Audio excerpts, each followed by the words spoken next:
കേരളത്തിലെ മുസ്ലിം നവോത്ഥാന രംഗത്ത് ഏറെ ശ്രദ്ധേയമായ പ്രവർത്തനങ്ങളുമായി ഒരു നൂറ്റാണ്ട് കാലമായി മുജാഹിദ് പ്രസ്ഥാനം പ്രവർത്തിച്ചുകൊണ്ടിരിക്കുന്നു. അജ്ഞതയിലും ഇരുട്ടിലും ജീവിച്ചിരുന്ന ഒരു സമൂഹത്തിന് വെളിച്ചത്തിൻ്റെ ഉന്നതമായ വിഹായസിലേക്ക് കൈപിടിച്ചുയർത്തിക്കൊണ്ടാണ് മുജാഹിദ് പ്രസ്ഥാനം അതിൻ്റെ ദൗത്യ നിർവഹണ പ്രവർത്തനങ്ങളുമായി മുന്നോട്ട് പോയിട്ടുള്ളത്. KM മൗലവിയും വക്കം അബ്ദുൽ ഖാദർ മൗലവിയും മുഹമ്മദ് അബ്ദുറഹ്മാൻ സാഹിബും ഈ മൊയ്തു മൗലവിയും അടക്കമുള്ള മഹാപണ്ഡിതന്മാർ മുജാഹിദ് പ്രസ്ഥാനത്തിൻ്റെ ആശയധാരക്ക് സ്വാധീനം നൽകുകയും നേതൃത്വം നൽകുകയും ചെയ്ത മഹാരഥന്മാരാണ്. ഇരുട്ടിൽ ജീവിച്ച മനുഷ്യരെയാണ് മുജാഹിദ് പ്രസ്ഥാനം വെളിച്ചത്തിലേക്ക് വഴി നടത്തിയത്. മുജാഹിദ് പ്രസ്ഥാനം ഉയർത്തിപ്പിടിക്കുന്ന ആശയം ഏതെങ്കിലും ഒരു മനുഷ്യന്റെ തലച്ചോറിൽ നിന്ന് ഉടലെടുക്കുകയും ഏതെങ്കിലും ആളുകളുടെ ആശയങ്ങളായി രൂപീകരിക്കപ്പെടുകയും ചെയ്ത ഒന്നായിരുന്നില്ല. മനുഷ്യ നാഗരികതയുടെ ചരിത്രം മുതൽ നിയോഗിക്കപ്പെട്ട പ്രവാചകന്മാർ, ആ പ്രവാചകന്മാർ ലോകത്തിന് മുന്നിൽ സമർപ്പിച്ച ആശയവും ആദർശവുമാണ് മുജാഹിദ് പ്രസ്ഥാനവും ഉയർത്തിപ്പിടിക്കുന്നത്. ആദം നബി അലൈഹി സ്വലാത്തു വസ്സലാം സ്വർഗത്തിൽ നിന്ന് പുറത്താക്കപ്പെടുകയും ആദം നബി അലൈഹി സ്വലാത്തു വസ്സലാമയ്ക്ക് താൻ ചെയ്ത പ്രവർത്തനത്തിൽ ഖേദമുണ്ടാവുകയും അല്ലാഹു സുബ്ഹാനഹു വ തആലയുടെ മുന്നിൽ മാപ്പിരക്കുകയും ചെയ്ത സന്ദർഭത്തിൽ വിശുദ്ധ ഖുർആൻ ആദം നബി അലൈഹി സ്വലാത്തു വസ്സലാമയോട് പറയുന്ന സുന്ദരമായ ഒരു നിലപാടുണ്ട്. ഫഇമ്മാ യഅ്തിയന്നകും മിന്നീ ഹുദാ, എൻ്റെ അടുക്കൽ നിന്നുള്ള മാർഗദർശനം നിങ്ങൾക്ക് വന്നെത്തുകയും ആ മാർഗദർശനത്തെ നിങ്ങൾ പിന്തുടരുകയും ചെയ്യുമ്പോൾ നിങ്ങൾക്ക് ഈ സ്വർഗത്തിലേക്ക് തിരിച്ചു വരാനും നന്മയുടെ മാർഗത്തിൽ ഉയർന്നു നിൽക്കാനും ഈ സ്വർഗത്തിലേക്ക് തിരിച്ചു വരാനും സാധിക്കും എന്ന് വിശുദ്ധ ഖുർആനിലൂടെ നമുക്ക് മനസ്സിലാക്കി തരുന്നുണ്ട്. ആ മാർഗദർശനവുമായിട്ടാണ് ആദം നബി അലൈഹി സ്വലാത്തു വസ്സലാമയ്ക്ക് ശേഷമുള്ള മുഹമ്മദ് നബി സല്ലല്ലാഹു അലൈഹി വസല്ലം വരെയുള്ള പ്രവാചകന്മാരുടെ നിയോഗമുണ്ടായത്. മുഹമ്മദ് നബി സല്ലല്ലാഹു അലൈഹി വസല്ലമ 1400 കൊല്ലങ്ങൾക്ക് മുമ്പ് നിയോഗിക്കപ്പെടുന്ന സമൂഹത്തിന്റെ പ്രത്യേകത നമുക്കറിയാവുന്നതാണ്. അജ്ഞതയുടെയും ഇരുട്ടിന്റെയും വെറിയുടെയും കാലഘട്ടങ്ങളിൽ ജീവിച്ച മനുഷ്യ സമൂഹത്തിലേക്കാണ് പ്രവാചകൻ സല്ലല്ലാഹു അലൈഹി വസല്ലമ നിയോഗിക്കപ്പെടുന്നത്. മദ്യത്തിന്റെയും വ്യഭിചാരത്തിന്റെയും കഥകൾ പറഞ്ഞിരുന്ന ഒരു കാലഘട്ടത്തിൽ അയൽവാസിയുടെ ഒട്ടകക്കുട്ടി തോട്ടത്തിലേക്ക് കടന്നതിന്റെ പേരിൽ പതിറ്റാണ്ടുകളോളം യുദ്ധം ചെയ്തിരുന്ന സമൂഹത്തിനിടയിലേക്കാണ് പ്രവാചകൻ സല്ലല്ലാഹു അലൈഹി വസല്ലമ നിയോഗിക്കപ്പെടുന്നത്. നബി സല്ലല്ലാഹു അലൈഹി വസല്ലമയുടെ നിയോഗം അവർക്ക് പരിവർത്തനമുണ്ടാക്കി, അവർക്കിടയിൽ വലിയ മാറ്റങ്ങൾ ഉണ്ടാക്കി. മദ്യം ഒഴിവാക്കാൻ കഴിയാതിരുന്ന ഒരു സമൂഹത്തിനിടയിൽ നിന്ന് മദ്യമുക്തമായ ഒരു രാജ്യത്തെ സൃഷ്ടിച്ചെടുക്കാൻ മഹാനായ പ്രവാചകൻ സല്ലല്ലാഹു അലൈഹി വസല്ലമയ്ക്ക് സാധിച്ചു എന്നത് ആയുധത്തിന്റെയും സമ്മർദ്ദത്തിന്റെയും ഫലമായി കൊണ്ടായിരുന്നില്ല. വിശുദ്ധ വേദഗ്രന്ഥത്തിന്റെ ഉന്നതമായ ആശയങ്ങൾ അവരുടെ ഹൃദയങ്ങളിലേക്ക് സന്നിവേശിപ്പിക്കപ്പെടുകയും പരിവർത്തനങ്ങൾ ഉണ്ടാകുകയും ചെയ്തു. എക്കാലഘട്ടത്തിലും പ്രവാചകൻ സല്ലല്ലാഹു അലൈഹി വസല്ലമ സമൂഹത്തിന്റെ മുന്നിലേക്ക് സമർപ്പിച്ച ആശയം എന്ന് പറയുന്നത് വർഗീയതയുടെയും തീവ്രതയുടെയും ആശയങ്ങളോ ആദർശങ്ങളോ ആയിരുന്നില്ല. മനുഷ്യരായി പരിഗണിക്കാനും മാനവ സമൂഹത്തിന് മുന്നിൽ മാനവികതയുടെ സന്ദേശം പകർന്നു കൊടുക്കുവാനും കഴിയുന്ന സുന്ദരമായ നിലപാടുകളായിരുന്നു ഇസ്ലാം പ്രവാചകൻ സല്ലല്ലാഹു അലൈഹി വസല്ലമ ലോകത്തിന്റെ മുന്നിൽ സമർപ്പിച്ചത്. നബി സല്ലല്ലാഹു അലൈഹി വസല്ലമയെ കുറിച്ച് ഖുർആൻ പ്രയോഗിക്കുന്നത് തന്നെ വമാ അർസൽനാക ഇല്ലാ റഹ്മത്തുൽ ലിൽ ആലമീൻ, ലോകർക്ക് മുഴുവൻ കാരുണ്യമായിട്ടാണ് നബി സല്ലല്ലാഹു അലൈഹി വസല്ലമയെ നിയോഗിച്ചത്. പ്രവാചകന്റെ ജീവിതത്തെക്കുറിച്ച് ആർക്കെങ്കിലും ഒരു സംശയം ഉന്നയിക്കാൻ കഴിയുമോ? അദ്ദേഹത്തിന്റെ കൂടെ ജീവിച്ച ശത്രുക്കൾക്ക് പ്രവാചകന്റെ വ്യക്തിത്വത്തെക്കുറിച്ച് എന്തെങ്കിലും ഒരു സംശയം ഉണ്ടായിരുന്നോ? നബി സല്ലല്ലാഹു അലൈഹി വസല്ലമയുടെ സമുദായം ആദ്യമായി ആട്ടിയോടിക്കപ്പെട്ടത് പ്രവാചകൻ സല്ലല്ലാഹു അലൈഹി വസല്ലമയുടെ കാലഘട്ടത്തിൽ തന്നെ നജ്ജാശിയുടെ നാട്ടിലേക്കാണ്, ആ പ്രദേശത്തേക്കാണ്. ജഅഫർ ഇബ്നു അബീ ത്വാലിബ് റളിയല്ലാഹു അൻഹുവിന്റെ നേതൃത്വത്തിലാണ് ജഅഫർ ഇബ്നു അബീ ത്വാലിബ് റളിയല്ലാഹു അൻഹുവിന്റെ പിന്നാലെ കടന്നു വന്ന മക്കയിലെ മുശ്രിക്കുകൾ പ്രവാചകനെയും അനുയായികളെയും ആ നാട്ടിൽ ഒരിക്കലും അഭയം കൊടുക്കരുത് എന്നാവശ്യപ്പെട്ടുകൊണ്ടാണ് ആ രാജ്യത്തേക്ക് കടന്നു വന്നത്. അവർ പ്രവാചകൻ സല്ലല്ലാഹു അലൈഹി വസല്ലമയുടെ അനുയായികളെ കുറിച്ച് ആ ശത്രുക്കളോട്, റസൂലുള്ളാഹിന്റെ ശത്രുക്കളോട്, ആട്ടിയോടിച്ചവരോട് ചോദിക്കുന്ന ഒരു ചോദ്യമുണ്ട്. എന്താണ് മുഹമ്മദ് നബിയെ കുറിച്ചുള്ള നിങ്ങളുടെ അഭിപ്രായം?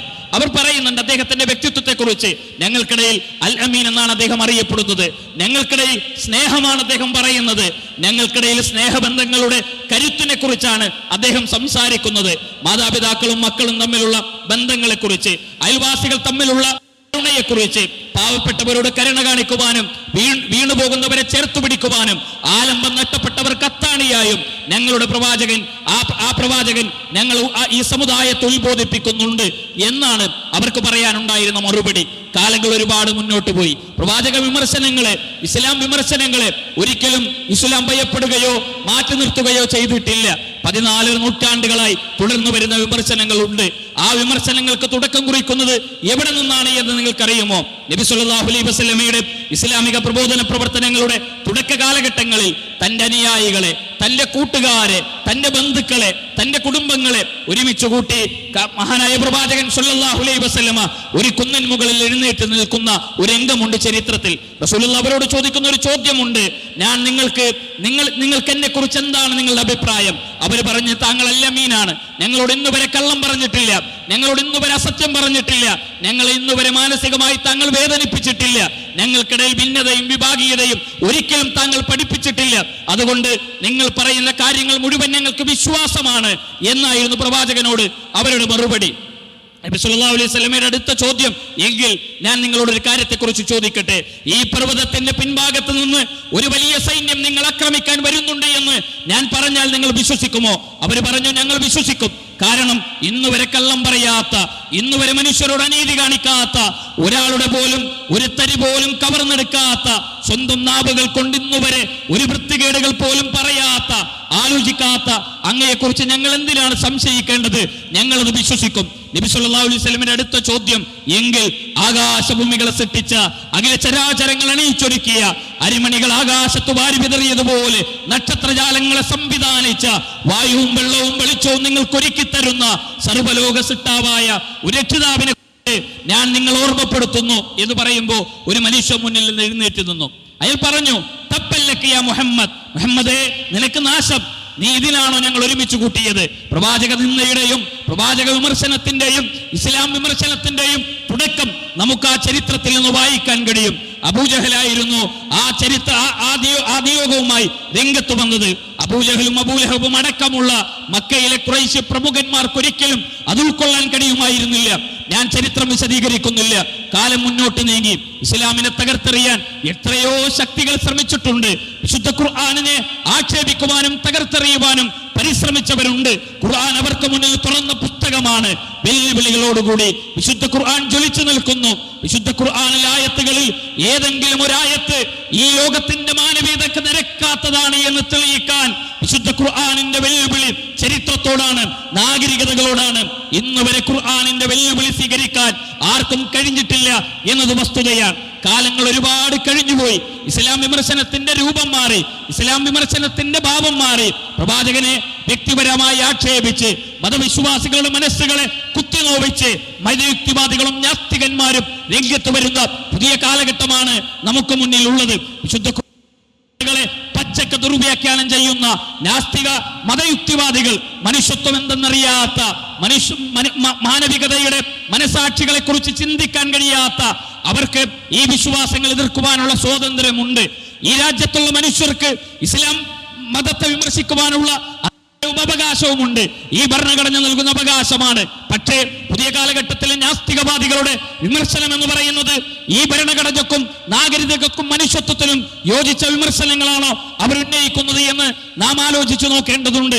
അവരുടെ വിമർശനങ്ങൾ എന്താണ്? അവരുടെ നിലപാടുകൾ എന്താണ്? ശാസ്ത്രത്തെ കൂട്ടുപിടിച്ച് വലിയ വരട്ടു തത്വശാസ്ത്രങ്ങളിലേക്കാണ് ഈ നാസ്തികന്മാർ മാനവരാശിയെ ക്ഷണിച്ചുകൊണ്ടിരിക്കുന്നത്. അതിവിടെ തുറന്നു കാണിക്കപ്പെടുന്ന ഒരു വേദിയാണ് ISMന്റെ നേതൃത്വത്തിൽ ഇവിടെ ഒരുക്കിയിട്ടുള്ളത്. ISM എന്ന് പറയുന്നത് വ്യത്യസ്തമായ പ്രവർത്തനങ്ങളുമായി ഈ സമൂഹത്തിന് മുന്നിൽ ഉയർന്നു നിൽക്കുന്ന ഒരു യുവജന പ്രസ്ഥാനമാണ്. കേരളം ദുബത്തുൽ മുജാഹിദീന്റെ യുവജന കൂട്ടായ്മയാണ് ISM എന്ന് പറയുന്നത്. അന്ധവിശ്വാസ നിബിഡമായ കേരളത്തിന്റെ തെരുവോരങ്ങളിൽ വിശുദ്ധ വെളിച്ചത്തിന്റെ വിഹായസുകളിലേക്ക് മാനവരാശിയെ കൈപിടിച്ചുയർത്തുന്ന കൂട്ടായ്മയുടെ പേരാണ് ISM എന്ന് പറയുന്നത്. എല്ലാ രംഗത്തും ISM ഇടപെടുന്നുണ്ട്. വ്യത്യസ്ത മേഖല ആശയപരമായ പോരാട്ടങ്ങൾക്ക് മുന്നിൽ ISM അതിന്റെ നിലപാടുകൾ ഉയർത്തിപ്പിടിക്കുന്നുണ്ട്. കേരളത്തെ ബാധിക്കുന്ന സാമൂഹികമായ പ്രശ്നങ്ങളിൽ ISMന് നിലപാടുകളുണ്ട്. രാജ്യത്തെ ബാധിക്കുന്ന പൊതുപ്രശ്നങ്ങളിൽ ISMന് നിലപാടുകളുണ്ട്. ഈ രാജ്യത്തെ പ്രൊഫഷണലുകൾ അനുഭവിക്കുന്ന പ്രതിസന്ധികളിൽ ISMന് നിലപാടുകളുണ്ട്. ഈ രാജ്യത്തെ രാഷ്ട്രീയ വിഷയങ്ങളിൽ ISMന് നിലപാടുകളുണ്ട്. ഈ രാജ്യം അനുഭവിക്കുന്ന, കേരളം അനുഭവിക്കുന്ന വ്യത്യസ്തങ്ങളായ ദുരിതമുഖങ്ങളിൽ ISM അതിന്റെ സാന്നിധ്യം അറിയിച്ചിട്ടുണ്ട്. കഴിഞ്ഞ മാസങ്ങൾക്കപ്പുറമാണ് വയനാട് ചൂരൽമലയിലെ ഉരുൾപൊട്ടലുകൾ ഉണ്ടായത്. മുണ്ടക്കയിലെയും ചൂരൽമലയിലെയും ഉരുൾപൊട്ടലുകൾക്ക് മുന്നിൽ ഇവിടെ പ്രതിസന്ധികളിലായ ആയിരക്കണക്കിന് മനുഷ്യർക്കിടയിൽ കാരുണ്യത്തിന്റെ കരുത്തുമായി ISMന്റെ പ്രവർത്തകന്മാർ, ഈലാഫ് വളണ്ടിയർമാർ കടന്നു ചെന്നത് കണ്ടവരും അനുഭവിച്ചവരുമാണ് ഈ രാജ്യത്തും ഈ നാട്ടിലുമുള്ള മനുഷ്യരെന്ന് പറയുന്നത്.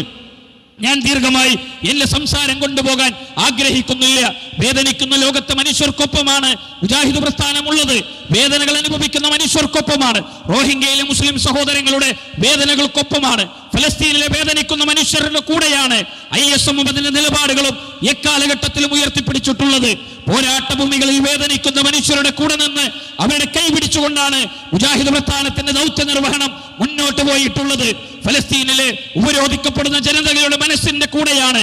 ആകാശത്തുനിന്ന് ഉപരോധിക്കപ്പെട്ട ഒരു ജനത, ഭൂമിയിൽ നിന്ന് ഉപരോധിക്കപ്പെട്ട ഒരു ജനത, റഫാ അതിർത്തികളിൽ കരയിലും കടലിലും ഉപരോധിക്കപ്പെട്ടുകൊണ്ടിരിക്കുന്ന മനുഷ്യരുടെ മിഠായി കടലാസുകളിൽ മിഠായി പൊതിയുന്നത് പോലെ പലസ്തീനിലെ മക്കളുടെ ചേതനയേറ്റ മൃതശരീരങ്ങളെ പൊതിഞ്ഞു വെക്കുന്ന ആ മനുഷ്യരുടെ കൂടെയാണ് മുജാഹിദ് പ്രസ്ഥാനത്തിന്റെയും ISMന്റെയും ഹൃദയവും മനസ്സുമുള്ളത്. വേദനിക്കുന്ന മനുഷ്യരുടെ കൂടെ നിൽക്കുക എന്നത് വിശുദ്ധ ഖുർആനിന്റെ ആഹ്വാനവും വിശുദ്ധ വേദഗ്രന്ഥത്തിന്റെ സന്ദേശവുമാണ്. ഫലസ്തീനിലെ വേദനിക്കുന്ന കുട്ടികളുടെ മരണങ്ങൾക്ക് ഉത്തരവാദിത്വം പറയേണ്ട ഇസ്രായേലിന്റെ നിലപാടുകൾക്കൊപ്പം നിൽക്കുന്ന നാസ്തിക യുക്തിവാദികളുടെ നിലപാടുകൾക്കെതിരെയാണ് മുജാഹിദ് പ്രസ്ഥാനത്തിന്റെ യുവജന വിഭാഗം ഈ സന്ദേശങ്ങളുമായി കടന്നു ചെന്നുകൊണ്ടിരിക്കുന്നത്.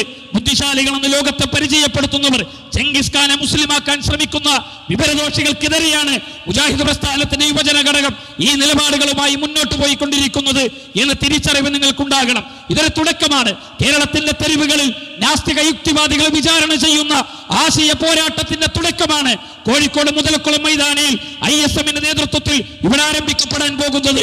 ആദരണീയരായ പണ്ഡിതന്മാർ, ഞാൻ ദീർഘമായി എന്റെ ആമുഖ സംസാരം കൊണ്ടുപോകാൻ ആഗ്രഹിക്കുന്നില്ല. മുസ്ലിം മനസ്സുകളെയും മുസ്ലിം സമുദായത്തിന്റെ ഹൃദയങ്ങളിലേക്കും കൂടുകൂട്ടാൻ ശ്രമിക്കുന്ന സകല മഴവിൽ സംഘടനകൾക്കും മുജാഹിദ് പ്രസ്ഥാനം ഒരു മതിൽക്കെട്ട് പണിയുന്ന ഒരു പ്രവർത്തനത്തിന്റെ മേഖലയിലാണ് ഞങ്ങൾ മുന്നോട്ട് പോകുന്നത്. മലബാറിലെ മുസ്ലിം ഹൃദയങ്ങളിൽ, കേരളത്തിന്റെ തെരുവുകളിലെ മുസ്ലിം സമുദായത്തിന്റെ ഹൃദയങ്ങളിൽ മഴവിൽ കൊട്ടാരം പണിയാൻ ശ്രമിക്കുന്നവർക്ക് ഞങ്ങൾ ഒരുക്കുന്ന പ്രതിരോധത്തിന്റെ പേരാണ് ഈ നാസ്തിക വിചാരണ എന്ന് പറയുന്നത്. ഞങ്ങൾ തെരുവുകളിൽ വിചാരണ ചെയ്യും. ആശയപരമായി ഞങ്ങൾ വിചാരണ ചെയ്യും. ആശയപരമായി നാസ്തികന്മാർക്ക് ഇസ്ലാമിന്റെ ആദർശങ്ങളോട് നിങ്ങൾക്ക് പോരാടാൻ കഴിയുമെങ്കിൽ നിങ്ങൾ ക്ഷണിക്കുന്നു.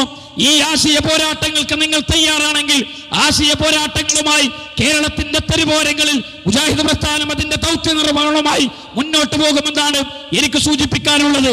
പ്രബോധന രംഗത്ത് മുജാഹിദ് പ്രസ്ഥാനം ഏറെ വേഗതയിലാണ് കടന്നു പോകുന്നത്. നാളെ പിറ്റേന്ന് 12-ാം തീയതി കോഴിക്കോട് കടപ്പുറത്ത് ഐതിഹാസികമായ ഒരു മഹാസംഗമം, സമാധാന സമ്മേളനം നടക്കാനിരിക്കുന്ന വിവരം നിങ്ങൾ അറിഞ്ഞിട്ടുണ്ടാകും. ലോകത്തിന്റെ വ്യത്യസ്തങ്ങളായ ഭാഗങ്ങളിലേക്ക് സൗദി അറേബ്യ സമാധാനത്തിന്റെ സന്ദേശങ്ങളുമായി അവരുടെ അംബാസഡർമാരെ നിയോഗിക്കുന്നുണ്ട്. സൗദി അറേബ്യയുടെ സമാധാനത്തിന്റെ അംബാസഡർമാരാണ് ലോകത്തെ വിശ്വാസികളെ ഹൃദയങ്ങളിൽ, കോടിക്കണക്കിന് വരുന്ന വിശ്വാസികളുടെ ഹൃദയങ്ങളിൽ 2 ഹറമുകൾക്കുമുള്ള പ്രത്യേകത ഞാൻ നിങ്ങളോട് പറയേണ്ടതില്ല. ആ ഹറമുകളിൽ നേതൃത്വം നൽകുന്ന ഇമാമുമാരെ ലോകത്തിന്റെ വ്യത്യസ്തങ്ങളായ ഭാഗങ്ങളിലേക്ക് സൗദി ഗവൺമെന്റ് അവരുടെ അംബാസഡർമാരായി നിയോഗിക്കും. കഴിഞ്ഞ വർഷങ്ങളിൽ ഇന്തോനേഷ്യയിലും അതേപോലെ തന്നെ മലേഷ്യയിലും ശ്രീലങ്കയിലും യൂറോപ്യൻ നാടുകളിലുമെല്ലാം സൗദി അറേബ്യയിലെ മഹാപണ്ഡിതന്മാരുടെ സാന്നിധ്യം ഉണ്ടായിരുന്നു. സമാധാനത്തിന്റെ സന്ദേശങ്ങളെ കുറിച്ച് അവർ ലോകത്തെ ജനങ്ങളോട് സംസാരിക്കുന്നു. ഇന്ത്യയിൽ നമുക്കതിനുള്ള സൗഭാഗ്യം ഇവിടെ ലഭിച്ചിട്ടുണ്ട്. ഇന്ത്യയിൽ ഇന്നലെ സൗദി അറേബ്യയിലെ മസ്ജിദ് നബവിയിൽ നേതൃത്വം കൊടുക്കുന്ന മഹാപണ്ഡിതന്മാർ കേരളത്തിന്റെ ഇന്ത്യയുടെ മണ്ണിലേക്ക് കടന്നു വന്നു. ഇന്ത്യയിൽ 2 പൊതുപരിപാടികളാണ് അവർക്കുള്ളത്. ഒന്ന്, ഇന്ന് നടക്കുന്ന ഡൽഹിയിലെ രാംലീല മൈതാനിൽ നടന്നുകൊണ്ടിരിക്കുന്ന ഓൾ ഇന്ത്യ അഹ്ലെ ഹദീസിന്റെ മഹാസമ്മേളനത്തിൽ ആ ഇമാമുമാർ പങ്കെടുക്കുന്നുണ്ട്. 2ാമത്തെ സ്വീകരണം എന്ന് പറയുന്നത് ഈ കോഴിക്കോട് സാംസ്കാരിക നഗരി എന്നറിയപ്പെടുന്ന കോഴിക്കോടിനാണ് ആ സൗഭാഗ്യം ലഭിച്ചിട്ടുള്ളത്.